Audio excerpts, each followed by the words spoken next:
Now let us take up the topic of intelligence. We call a person intelligent when they correctly identify the order and connection among things, adapting them to original purposes, discerning subtle similarities or differences where they are difficult to perceive. For example, we call an engineer intelligent when they are able to identify the calculable order and connection among materials, physical laws, and mechanical parts that will lead to an engineering success or disaster. Next, let us consider the opinions of the philosophers concerning intelligence. Data corrupted. The agent intellect and the material intellect were necessary postulates for Averroes, since, in his view, individual human beings are biologically unequipped in and of themselves to intellectually abstract and store intelligible concepts. 8 centuries after Averroes, French philosopher Henri Bergson argued that. However, like Averroes, for Bergson, adaptive intelligence still required a formal, metaphysical principle in order for it to be intelligence.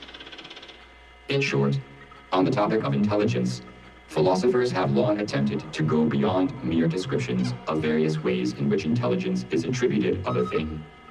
They have gone further in seeking principles of explanation for what intelligence is. That is, they have sought a metaphysical account of intelligence. Modern era psychologists, however, are saddled with no such metaphysical baggage. Leaving behind the philosophers' categories of thought concerning intelligence, psychologists from founder of eugenics Francis Galton to founder of psychometrics Alfred Binet.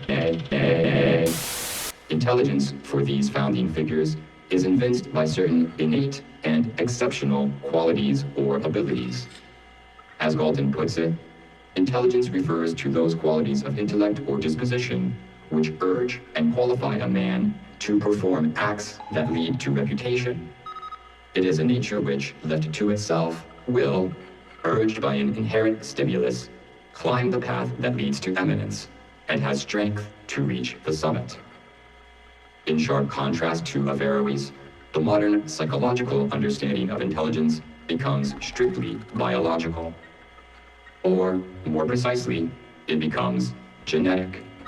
Some got it, some don't. Situating herself between the categories of the philosophers and the theoretical assumptions and experiments of the scientists, today's guest has set herself in the heart of the concept of intelligence without systematically critiquing it from either direction. Instead, she has sought to decipher the various metamorphoses the concept of intelligence has undergone throughout history, leading up to present-day neuroscientific, epigenetic, and cybernetic revolutions. The epigenetic turn in the history of intelligence, she writes, is closely linked to the neurobiological revolution of the 1980s.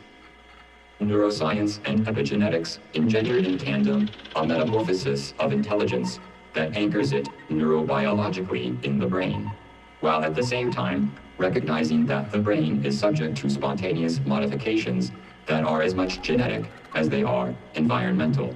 The brain undergoes synaptic modifications imprinted upon it by experience.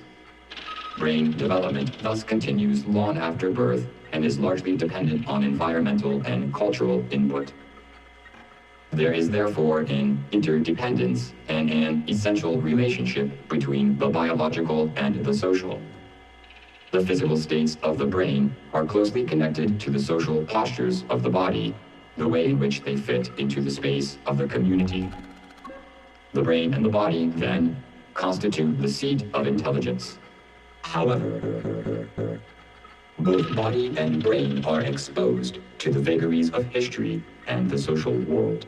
It is in the interconnections of what previous thinkers took to be strictly heterogeneous instances, namely, between nature and culture, biology and history, genetic and environmental variables, that intelligence develops its distinctive plastic, adaptive, and mobile dispositions. In this sense, intelligence can be viewed as a system of exchanges, both with an external environment, as well as those involving the internal regulation of psychical states.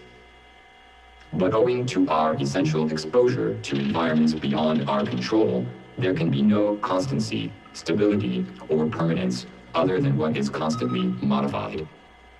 Intelligence, then, is a set of dispositions that are exposed, fragile, open, and contingent in their topological organization, and that do not reflect any predestination or plan. There are no metaphysical principles grounding or explaining intelligence. Intelligence has no being and cannot therefore belong to anyone. It consists only in its transformations. Enter artificial intelligence. What transformation of intelligence now awaits us? Or is it already upon us? What amount of control do we, that is, we the people, have over it? Are we destined to become serfs in a cyber-capitalist dystopia in which all and sundry come under the domination of new, artificially enhanced emperors? This is where philosophers must speak out, today's guest warns. There is no future without a loss of control. Faced with developments in artificial intelligence, the only solution is, in fact, to accept a loss of control, which entails a concerted, voluntary renunciation of the individualistic and competitive form of power that currently rules the cybernetic universe. The issue, therefore, is the democratic construction of collective intelligence, no longer out in search for a metaphysical account of intelligence, but instead situating themselves in the crossroads of collective intelligence, between the accelerating discoveries and inventions of the sciences and the ongoing demands of the people. Philosophers are called upon to evince an ethical intelligence and to speak out in favor of a participatory democracy of intelligence that places each citizen, each individual, right in the heart of the decision-making process.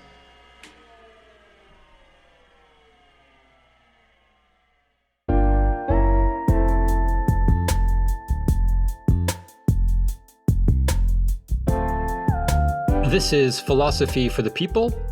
I'm your host, Nathan Wiley, here with producer Jessica Cook. Hello.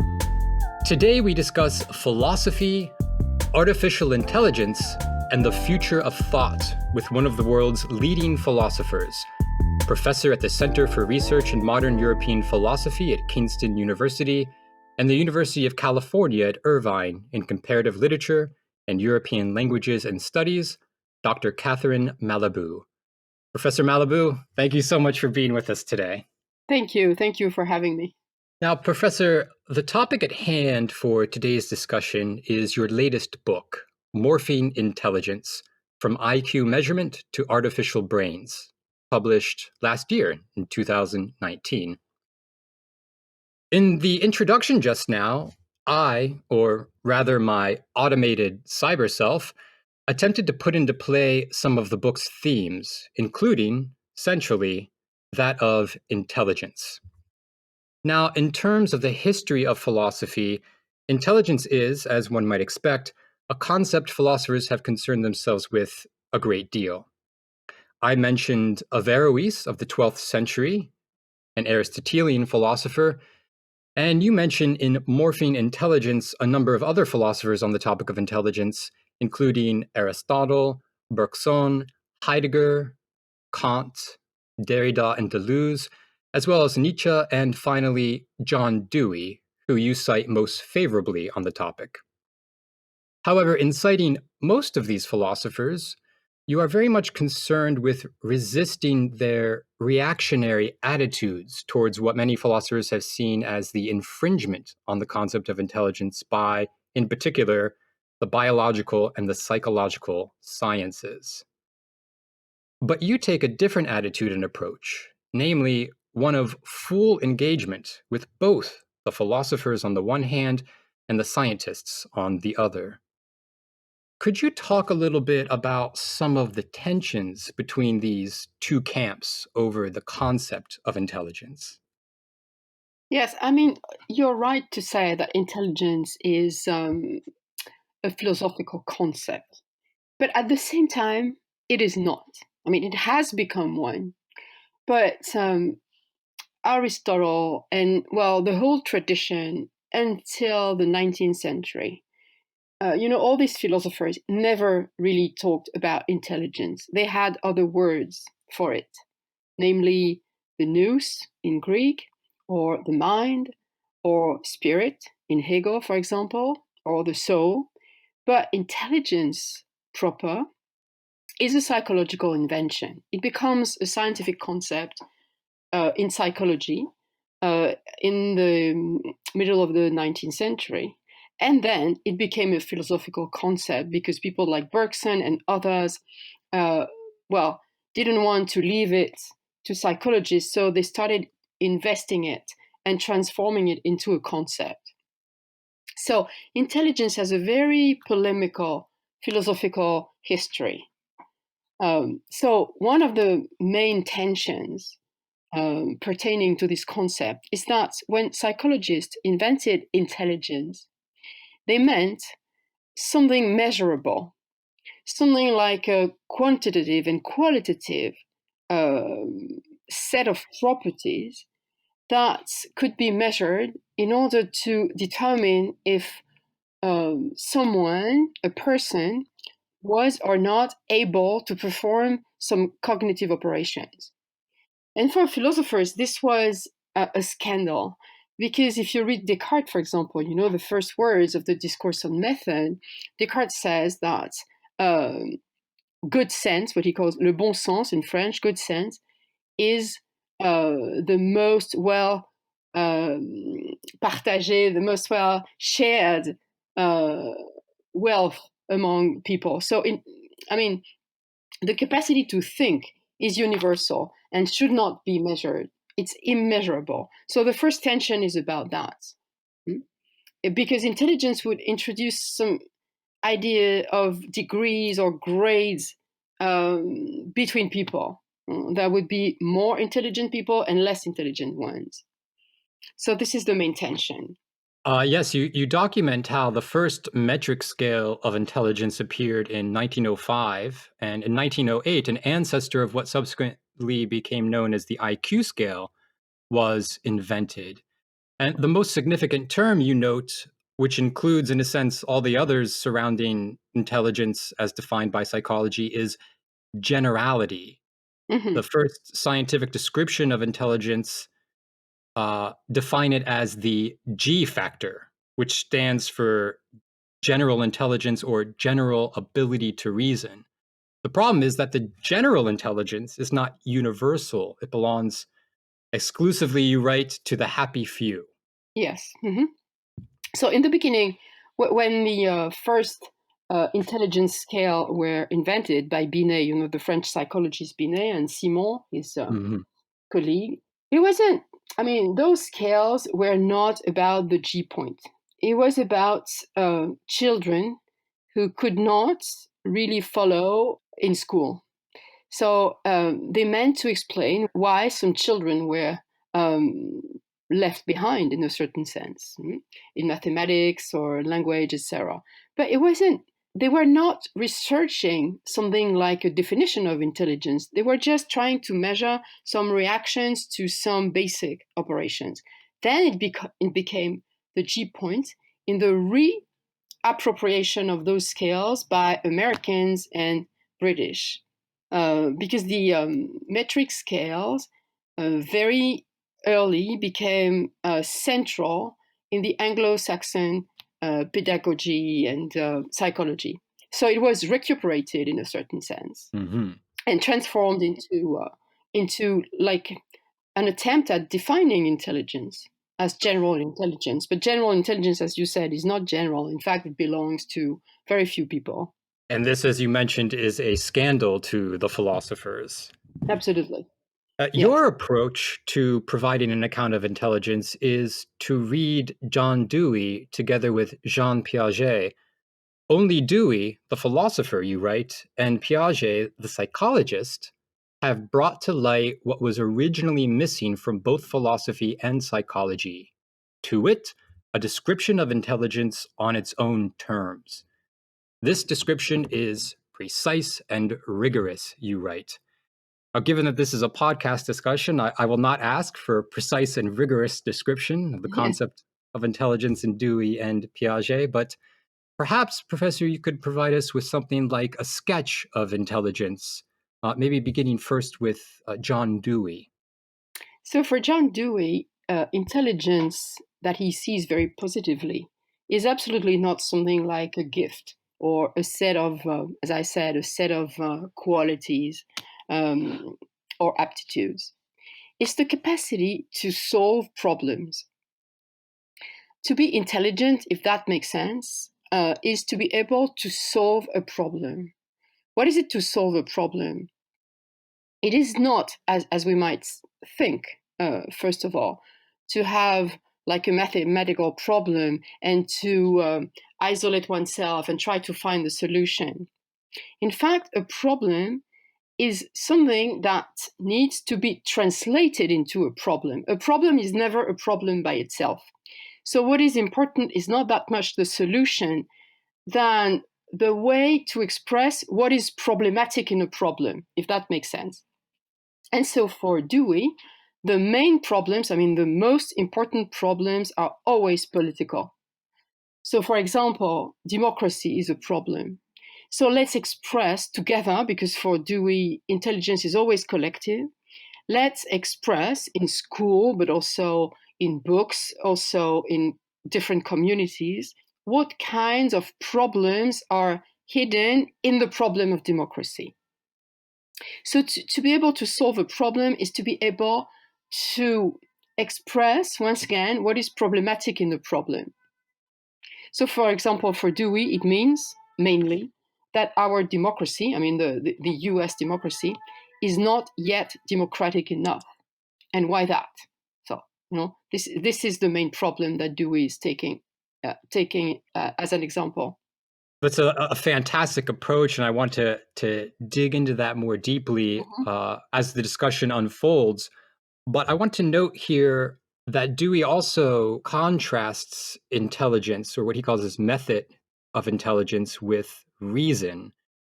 And I have here a quote from your book, Morphine Intelligence, where you write that for Dewey, unlike reason, understood as immutable reason, intelligence is transition, constant adaptation, and feeling the way from means to ends while moving from past to future. Mm-hmm. Yes. Dewey's signature method of intelligence defines this dynamic by which past experience orients and shapes future experience. So this is, well, generally speaking, Dewey belongs to that philosophical trend known as pragmatism. And pragmatism means that you have to act right now. And right now is always a middle. To be right now means to be in the middle of time. That is somewhere between the past and the future. So it means that if we have to solve a problem right now, because there's a sense of emergency also in Dewey, to be able to solve a problem right now means to be able to orient yourself toward the future and to be tensed also toward the past. So to know how to navigate in the middle. And intelligence is closer in that way to instinct than to reason. There's something animal in the intelligence, like touching the ground, like expanding one's own tentacles. It's more like that, like a kind of animal reasoning, rather than a kind of rational demonstration, deduction, etc. It's a way of feeling what is happening. It's a way of palpating the ground of the problem. And Dewey intelligence is also associated with judgment, the ability to make a judgment. That is, with the selection and arrangement of means to affect consequences, and with choice of what we take as our ends. Yes, but those judgments at the same time, they're not defined in the same way as, for example, the Kantian judgment. It's not, I take a particular case and subsume it under a general law, which is the general definition of judgment. To judge in philosophy means that you have a particular case and you relate it to the law. Because for Dewey, the law is never given, and that is precisely the problem. So, in fact, judging for Dewey means more to find a tentative law for the particular case you're dealing with. That's why you have this allusion to animal adaptation, to find the law in the moment. The law is never pre-given, like in Kant.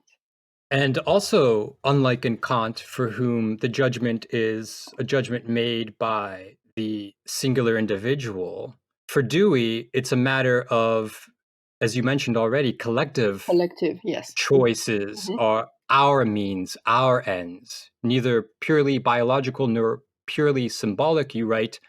For Dewey, intelligence is fulfilled in collective actions, here, now, and starting at the local level before expanding to the whole of society, as shown in the concept of experimental democracy.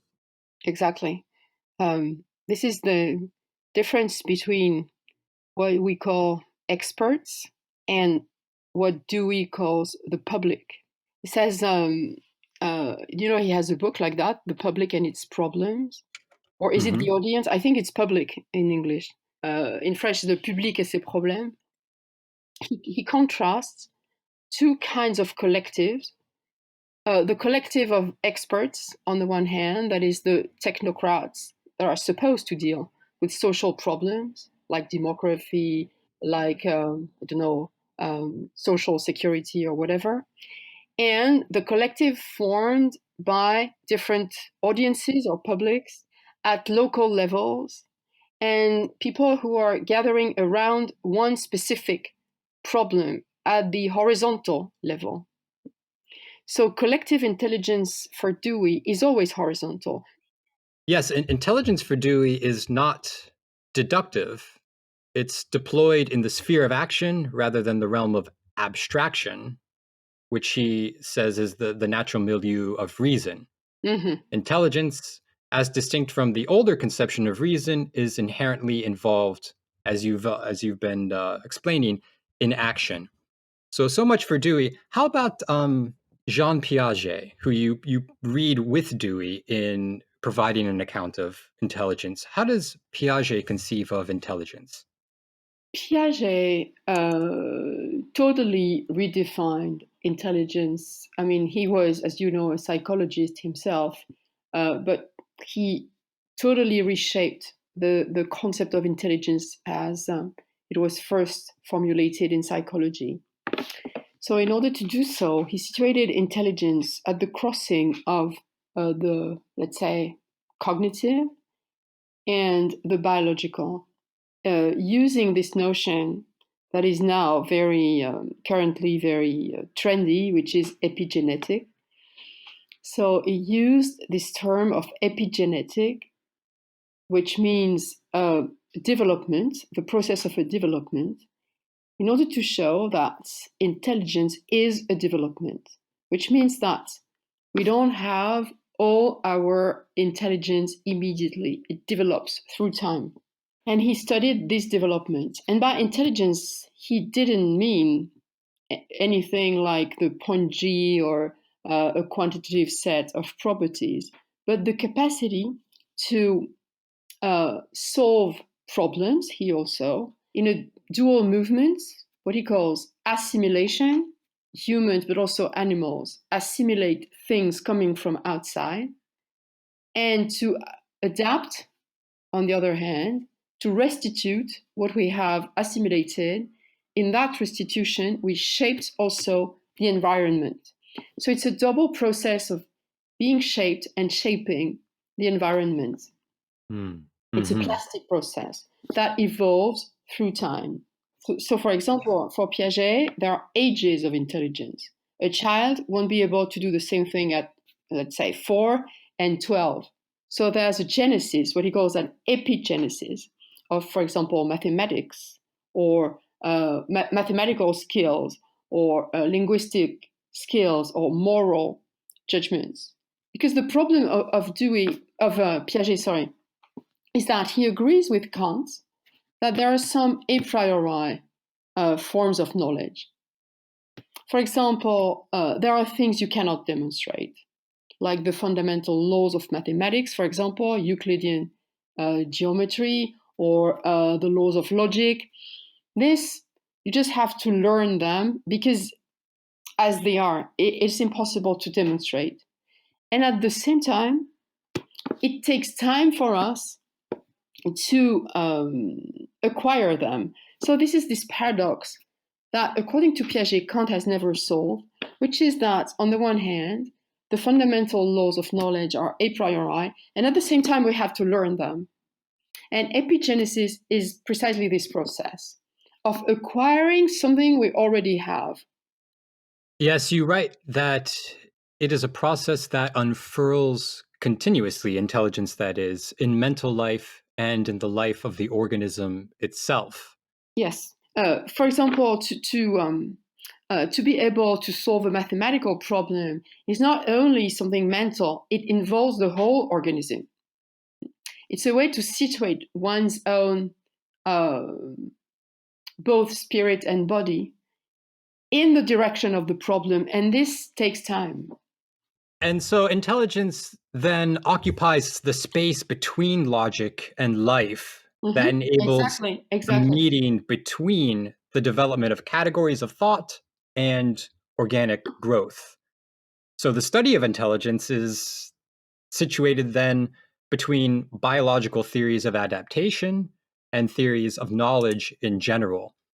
You write that intelligence is situated precisely between the transcendental and the empirical in an ongoing process of negotiation between them. That is its place, belonging to it alone, its reality. Another way you situate intelligence is between the symbolic and the biological, and yet another way is between technology and nature. So we have the symbolic, transcendental, technological parameter on the one hand and the biological, empirical, natural parameter on the other hand. Now, ultimately, you describe these parameters as two sides of a single energy reality. Could you elaborate on these parameters of intelligence, and why is it only intelligence that occupies this place?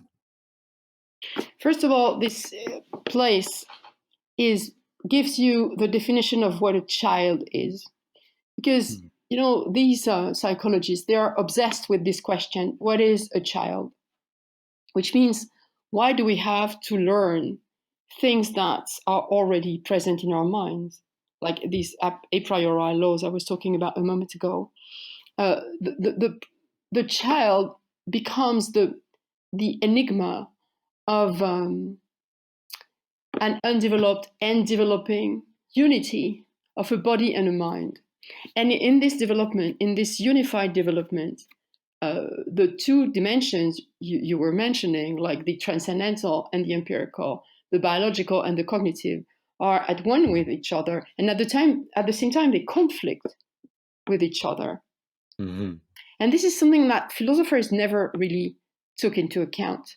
That, in fact, when I learn something, it is always conflictual, because my body will always resist at some point my mind, and my mind will always resist at some point my body. This is what explains fatigue. This is what explains the incapacity to solve a problem. Intelligence is a conflict. And I think that Piaget showed that very, very, in a very interesting way. And so you raise the question whether it's possible to reconcile intelligence with itself. Can we bring to light the unity of its biological and psychological attributes alongside its intellectual dimension, you ask? And to answer this question, you present what you describe as some of the most striking transformations in the concept of intelligence that have occurred in just over a century. Yeah. Specifically, you name 3 transformations. So what are these 3 transformations in the concept of intelligence?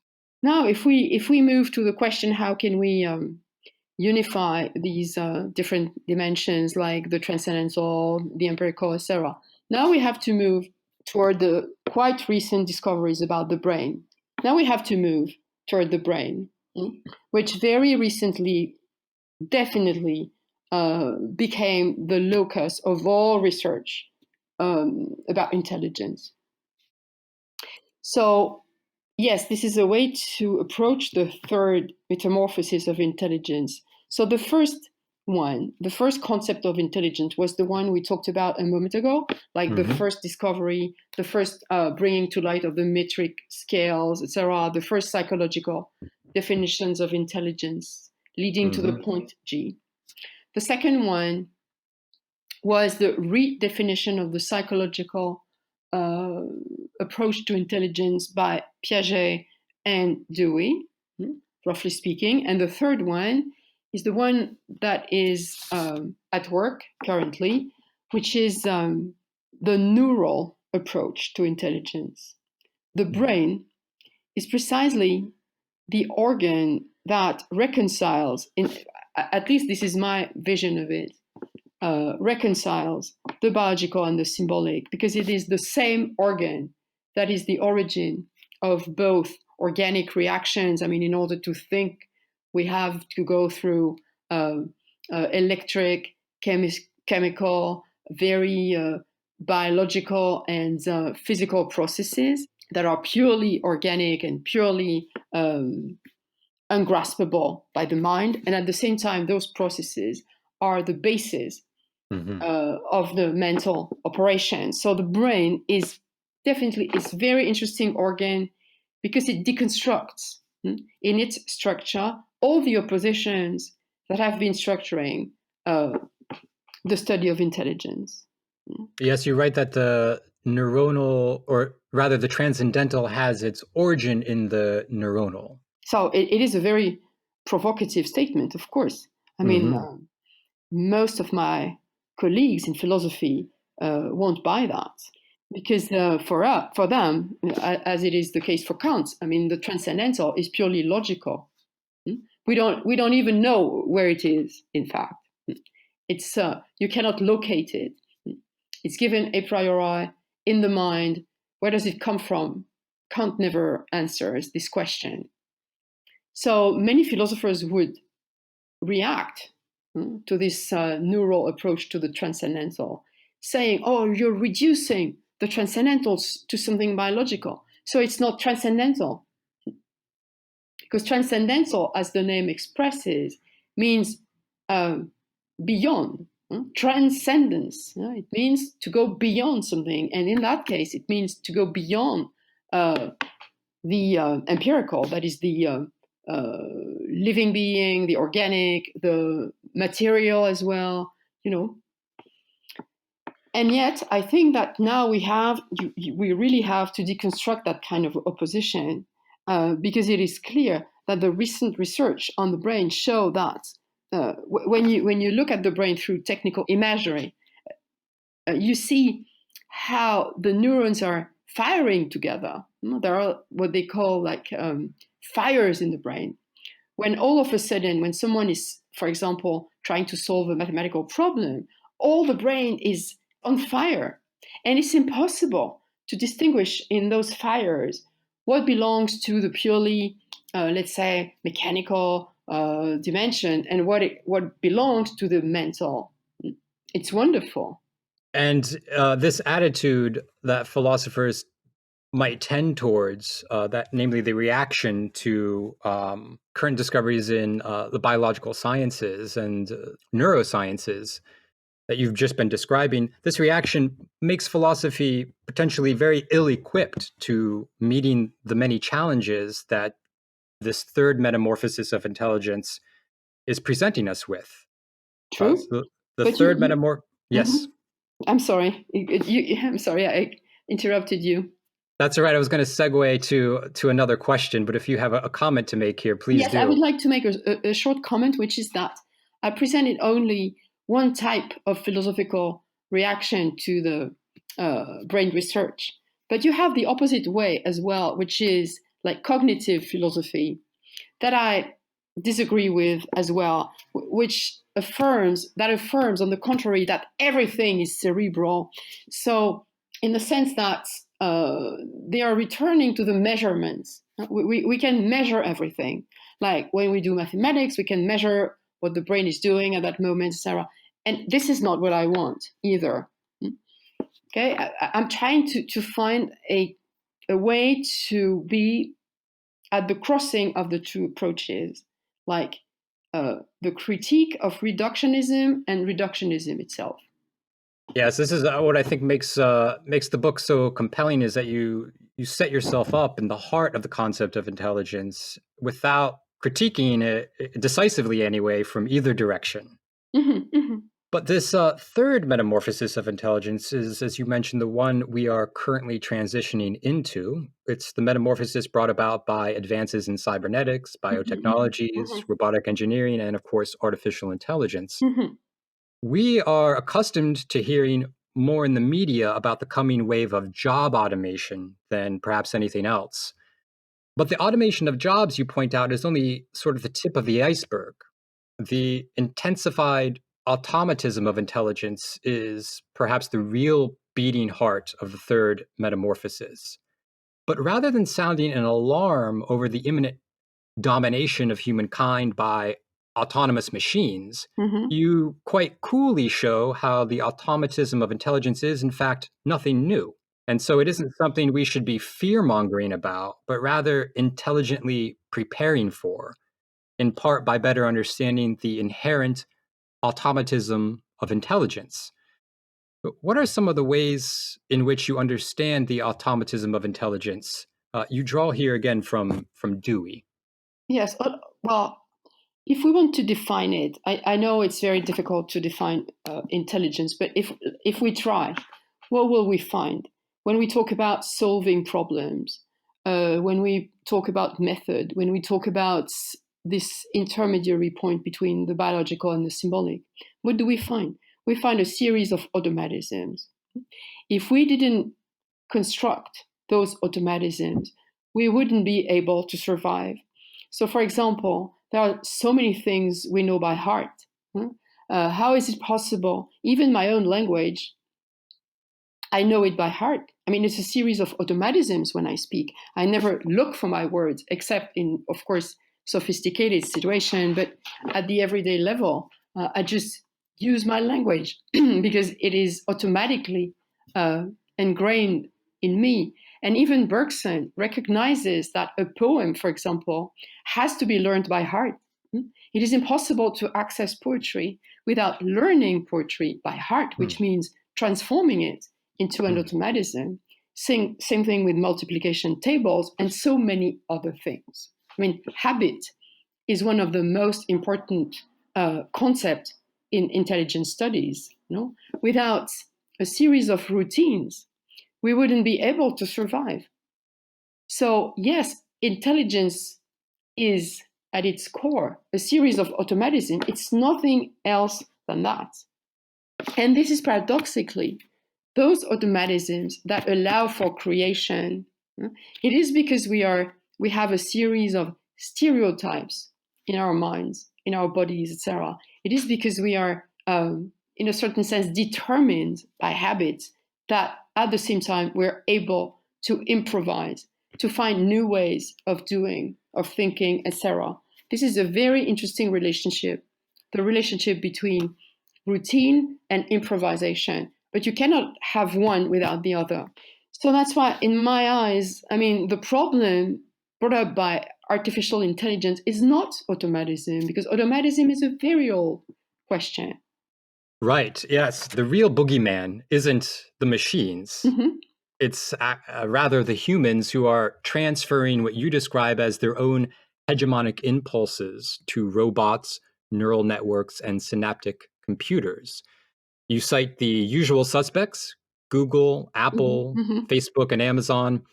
These actors, you suggest, are anything but prepared to meet the challenge of the third metamorphosis, which requires that we learn to let go of our drive for conquest, domination, and imperialism, since it is this drive that instrumentalizes AI to socially nefarious ends.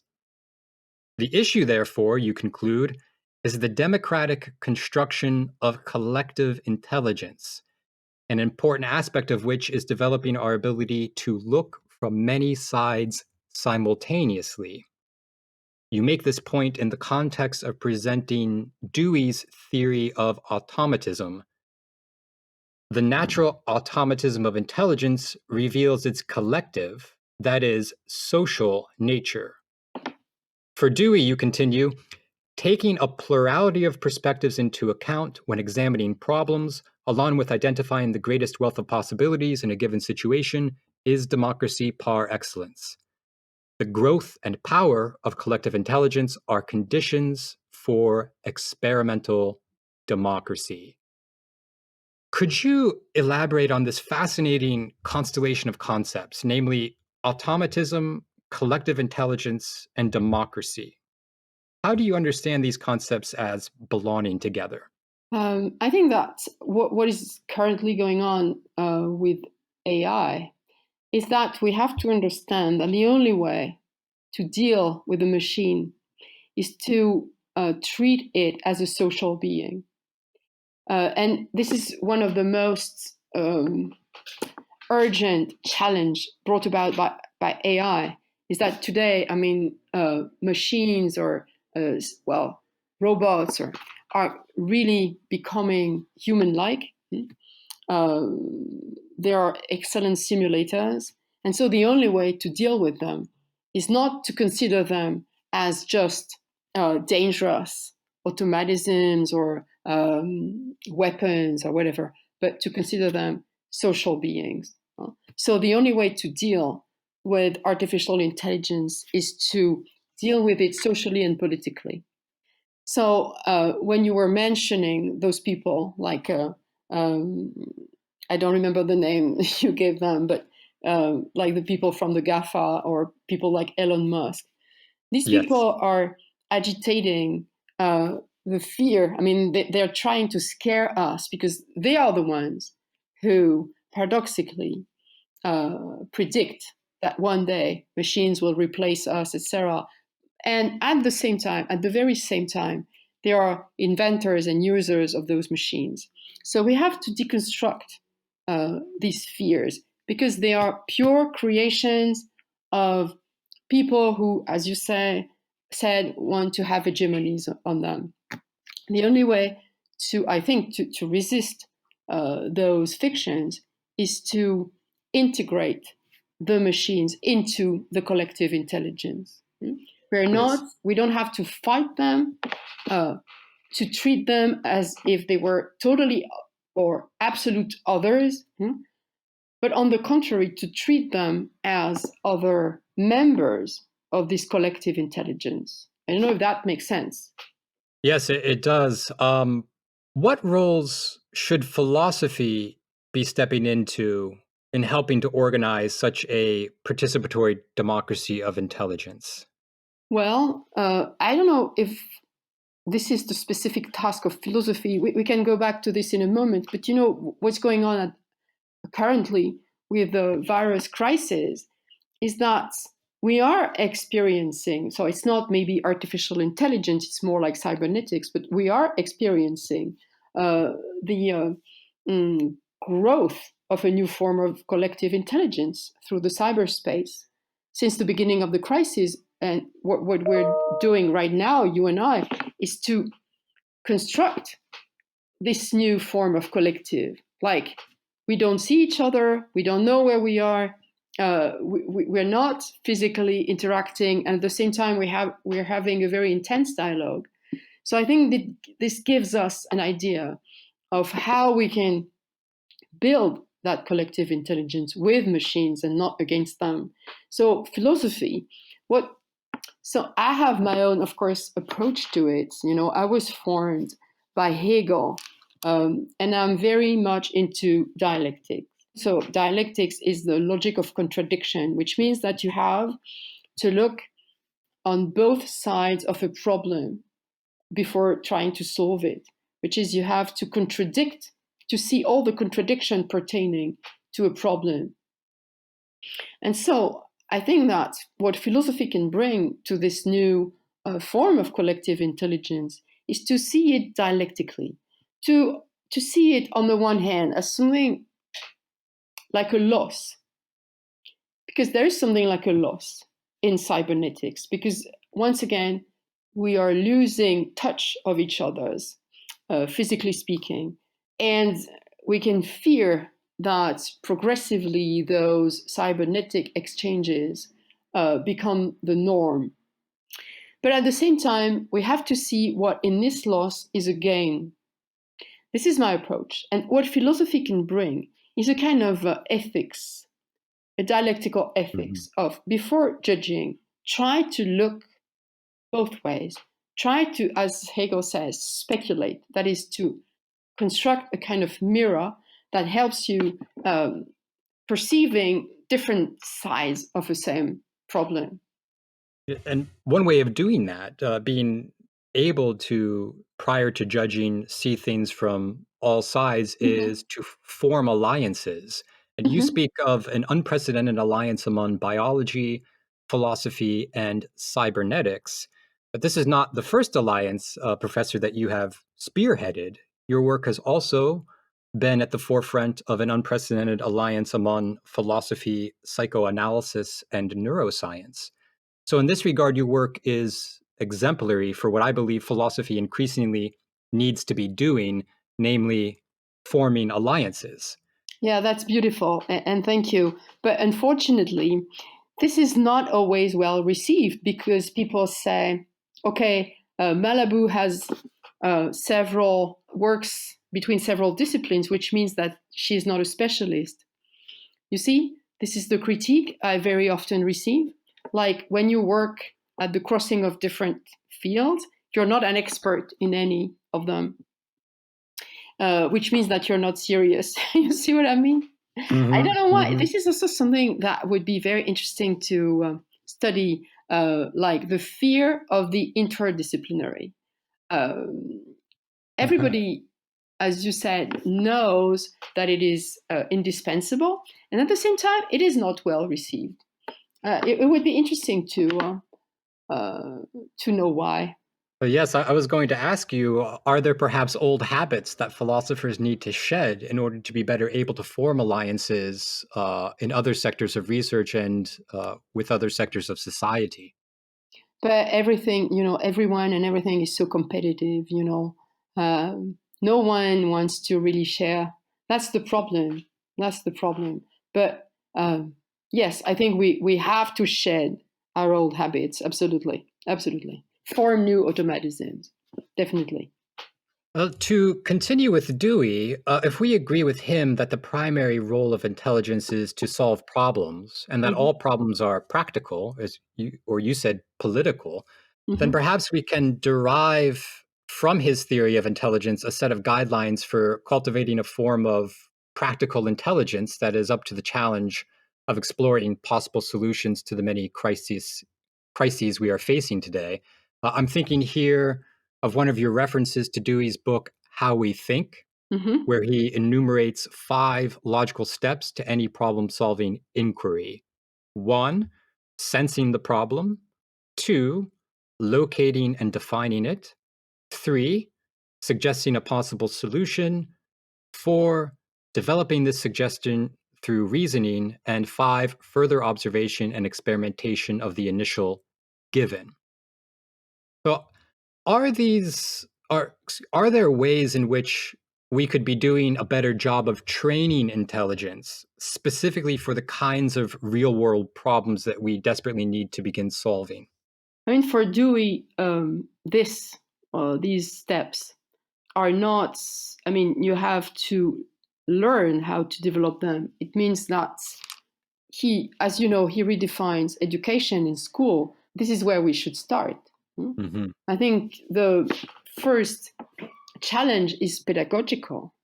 Those techniques of solving problems, techniques of problem solving, should be learned in school. I wonder if our education systems today are really adapted to what is going on. Dewey also talks about intelligently discriminating according to a criterion of relevancy versus irrelevancy. But it is my view that given the preponderance of crises we are facing today, a sensible criterion of relevancy when it comes to the intellectual efforts of philosophers should be the extent to which those efforts are addressed to some concrete social problem. So in this regard, again, morphine intelligence, I think, is truly exemplary. What will it take to move philosophy out of its entrenched academic modes of philosophizing Mm-hmm. and more into something like Dewey's practical exploratory mode of philosophizing? I think it once again, to go back to education, I think it is the way in which philosophy is taught is absolutely vital. The way in which I try to teach myself, to do my seminars or classes, etc., is always experimental. Of course, I have to teach an author. For example, this year, in the spring, my class was on the first critique, but that was a first moment of lecturing. Of course, for 1 hour, I was lecturing about the first critique, and then the rest of the session, which was like 2 hours, I was making experiences with my students. So I invented a series of exercises that appropriate the text like a raw material and shape it and confront with it and play with it so that the lecture was, yes, experimented. I was inspired by Michel Foucault, who says in What is Enlightenment that the only way to deal with the transcendental is to experiment it, which I think is beautiful. And this I'm trying to do in my classes, which is that philosophy should never be something like a dogma or something like a truth that the teacher, yes, would infuse to the students, but always a raw material. Yes. Yeah. And so that's why I'm so fascinated by plasticity, because this is how I conceive my role as a teacher, to give something, to sculpt, to give something to fashion to my students. That sounds like a wonderful class to be a part of. I'm also privileged to be able to be a part of Marquette University graduate courses with many of the professors I've had are incredible teachers, and they challenge and they force you to grapple with the material in ways that help you to internalize it. Yeah, exactly. And officially, I mean, we have in France, we have official philosophers, like mediatic philosophers. They always speak on TV or on the radio, you see. So these philosophers are presented to the general audience as the true philosophers, but in fact, they're just commodified philosophers.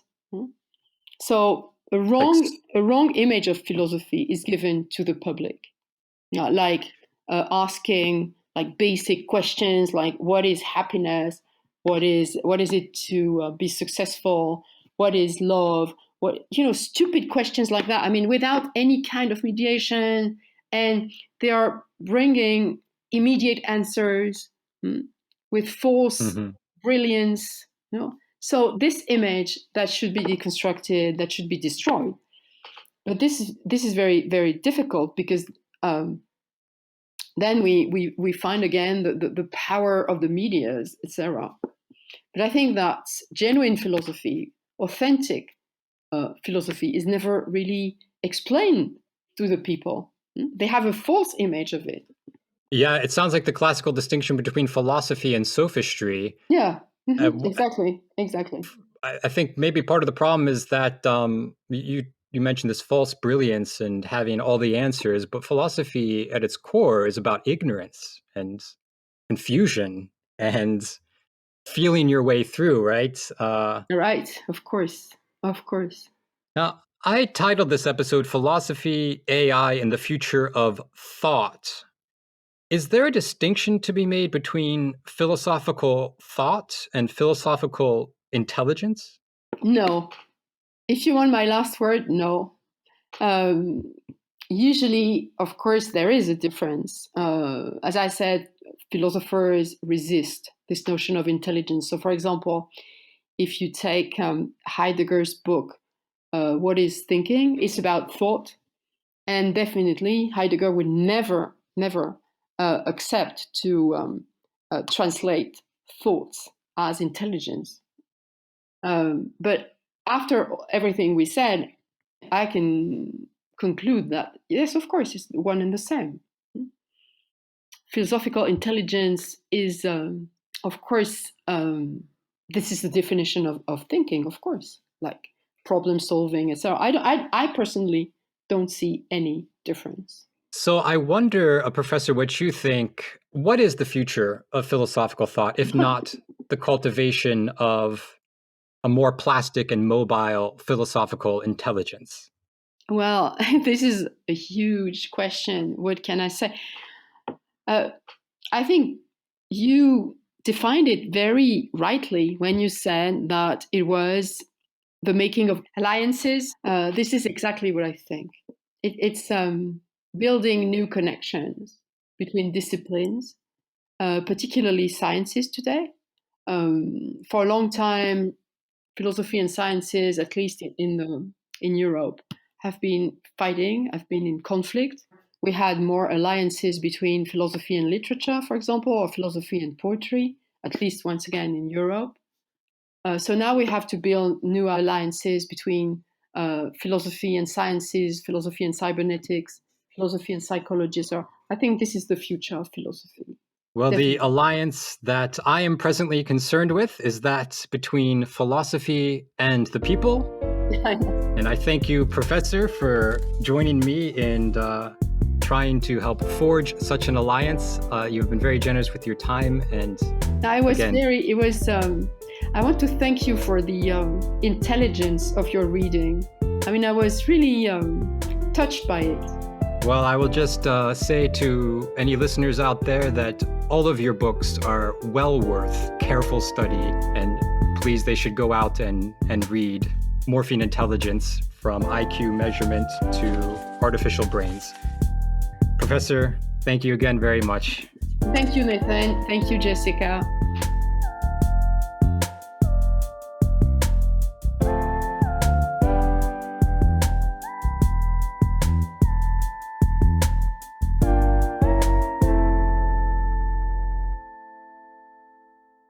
Solid work. Solid work. Solid work. Hey, solid work. This has been a Solid Work production.